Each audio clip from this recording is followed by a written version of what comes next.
Japan वो देश जहाँ के लोगों को देखकर या तो हमें कॉमिक्स बुक याद आती हैं या फिर वीडियो गेम्स। अगर अमेरिका को एंटरटेनमेंट के मामले में दुनिया भर में किसी ने टक्कर दी है तो वो जापान ही है। लेकिन हैरानी की बात तो ये है कि जापान के लोगों के पास इतना वक्त ही नहीं है कि वो अपनी ही बनाई वीडियो गेम्स को खेल सके। वहाँ पर लोग हमेशा काम में बिजी रहते हैं। कुछ वर्कर्स तो 80 घंटे तक का सिर्फ हफ्ते में ओवर टाइम ही कर लेते हैं और इसके लिए उन्हें एक भी एक्स्ट्रा पैसा नहीं मिलता। जापान में एक शब्द आजकल बहुत पॉपुलर है, क्रोशी, जिसका मतलब है ज्यादा काम करने से होने वाली मौत। अगर ज्यादा पैसा कमाना उनका मकसद नहीं है और इतने लोग सिर्फ ज्यादा काम करने से मर रहे हैं तो आखिर फिर क्यों जापान इतनी मेहनत कर रहा है?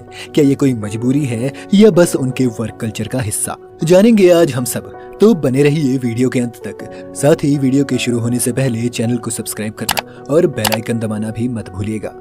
जापान की रैंक दुनिया भर के सबसे ज्यादा काम करने वाले देशों में 23वें नंबर पर है। यहाँ की सड़कों पर आप रात के 3 बजे भी घूमने निकलोगे तो आपको बिजनेस सूट में लोग चलते हुए दिख जाएंगे। अगर कुछ लोग किसी बार या कैफे में बैठे हैं तो जरूरी नहीं है कि वो लोग दोस्त ही हैं, क्योंकि जापान की कंपनियां न सिर्फ अपने एम्प्लॉयज को ऑफिस में काम करने के लिए फोर्स करती हैं, पर बाहर की एक्टिविटीज में भी उन्हें जबरदस्ती इन्वॉल्व किया जाता है। फिर चाहे वो कोई ऑफिस डिनर हो या सेलिब्रेशन, एम्प्लॉय का आना जरूरी है, वरना उसे अकड़ू और अनप्रोफेशनल डिक्लेयर कर दिया जाता है। अब आप सोचेंगे कि आखिर इतनी परेशानी है तो वहाँ के एम्प्लॉयज कुछ करते क्यों नहीं? इसका जवाब उतना आसान नहीं है। इसे समझने के लिए हमें जापान के वर्क कल्चर और उनके सैलरीमैन कंसेप्ट को समझना बहुत जरूरी है। जापान के एम्प्लॉयज को बचपन से ही सैलरीमैन बनने के लिए प्रेरित किया जाता है। सैलरीमैन कंपनी का वो वफादार एम्प्लॉय होता है जिसके लिए अपनी निजी जिंदगी से पहले कंपनी का भला आता है और वो कंपनी के लिए कुछ भी कुर्बान कर सकता है, तो चाहे वो उसका आराम हो, उसकी छुट्टी हो या फिर उसकी जान ही क्यों ना हो। ये सब शुरू हुआ था दूसरे विश्व युद्ध के बाद, जब जापान की हार के बाद उनकी हालत बहुत खराब थी। साथ ही जंग में हारने के कारण उन्हें यूएसए, यूके और सोवियत रशिया को जंग में हुए नुकसान का हर्जाना भी देना था। इस वक्त जापान के लोगों ने कड़ी मेहनत करते हुए अपनी इकोनॉमी को आगे बढ़ाया और इसका रिजल्ट ये था कि अगले कुछ सालों में ही जापान की हालत सुधरने लगी और 1968 तक जापान यूएस के बाद दुनिया की दूसरी सबसे बड़ी इकोनॉमी बन चुका था। लेकिन जापान यहाँ पर नहीं रुका। अब तक वहाँ पर सैलरीमैन का कंसेप्ट बहुत हावी हो चुका था और वो लोग एक जनरेशन से दूसरी जनरेशन तक इसे पास करते रहे। आज हालत ये है कि वहाँ पर हर साल सिर्फ ज्यादा काम करने के कारण 10,000 मौतें हो जाती हैं। जापान के लोग कितना काम करते हैं वो आप इस लड़की की कहानी से सुनिएगा, जो जापान की एक एडवर्टाइजमेंट फर्म डेंटसू के लिए काम करती थी। इस एम्प्लॉय ने बिल्डिंग से कूदकर अपनी जान दे दी। जांच बैठी तो सामने आया कि उसकी मौत से 1 हफ्ता पहले कंपनी ने उससे 100 घंटे का ओवरटाइम करवाया था, यानी उसके पास खुद के लिए रोज 8 घंटे से भी कम का वक्त रहता था। डिप्रेशन में जाने के कारण उसने अपनी जान ले ली। जब ये बात सामने आई तो कंपनी के सीईओ को रिजाइन करना पड़ा और कंपनी ने यह फैसला लिया कि हर रात 10 बजे वो कंपनी की लाइट्स बंद कर देंगे ताकि वो एम्प्लॉयज को घर जाने के लिए मजबूर कर सके। पर बात सिर्फ एक कंपनी की नहीं है। 2013 में जापान के एक पत्रकार मिदासावो ने एक महीने में 159 घंटे का ओवरटाइम किया, जिस कारण उसका हार्ट फेल हो गया और उसकी मौत हो गई। और यही कहानी सबकी है। 80 घंटे का ओवरटाइम जापान की हकीकत है और इस ओवरटाइम के लिए ज्यादातर लोगों को सैलरी से 1 पैसा भी फालतू नहीं दिया जाता।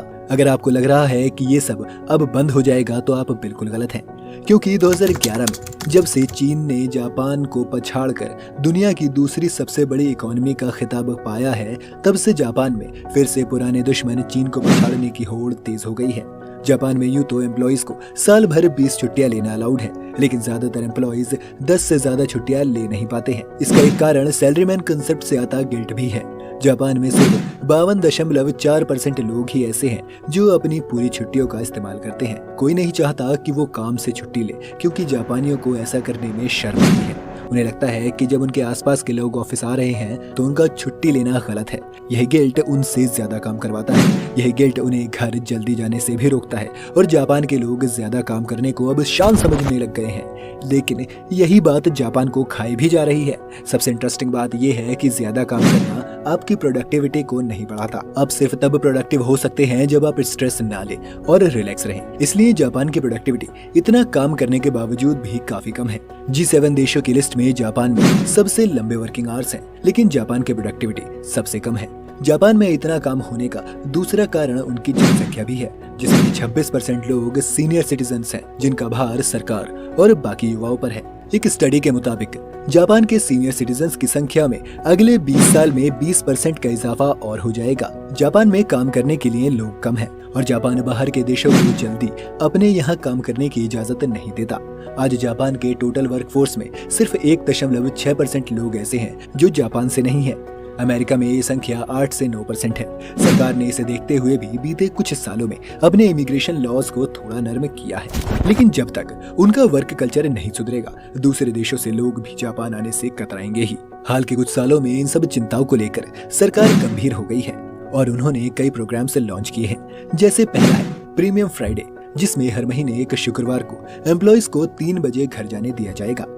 ये प्लान तो काफी अच्छा था, लेकिन कुछ एम्प्लॉइज खुद ही पहले घर नहीं जाना चाहते थे अपने गिल्ट के कारण। साथ ही कंपनीज ने इसे अच्छे से लागू नहीं किया, क्योंकि सरकार द्वारा अनिवार्य नहीं किया गया था। जो कंपनियां अपने एम्प्लॉइज को प्रीमियम फ्राइडे की छुट्टी दे भी रही थी, वो भी एक दिन पहले यानी गुरुवार को अपने एम्प्लॉइज से ज्यादा ओवरटाइम करवाने लगी थी, ताकि वो फ्राइडे को जल्दी घर जा सके।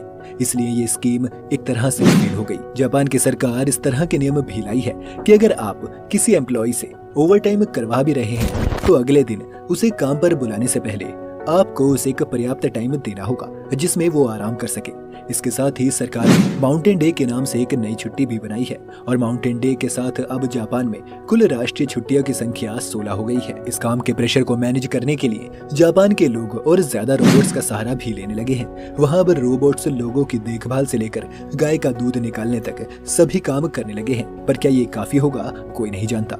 टोक्यो आज भी दुनिया के सबसे ज्यादा ओवरवर्क्ड शहरों में से एक है और इस काम के साथ आती है एक्स्ट्रा स्ट्रेस, जो हार्ट फेलियर और डिप्रेशन जैसी मानसिक बीमारियों को जन्म देती है। साथ ही जापान का बर्थ रेट भी दुनिया में सबसे कम है, यानी वहाँ की जनसंख्या अब और जल्दी घटने लगेगी। क्या जापान कभी अपने इस टॉक्सिक वर्क कल्चर से निकल पाएगा? अपनी राय हमें कमेंट सेक्शन में बताएं। साथ ही वीडियो पसंद आया हो तो वीडियो को लाइक करना और चैनल को सब्सक्राइब करना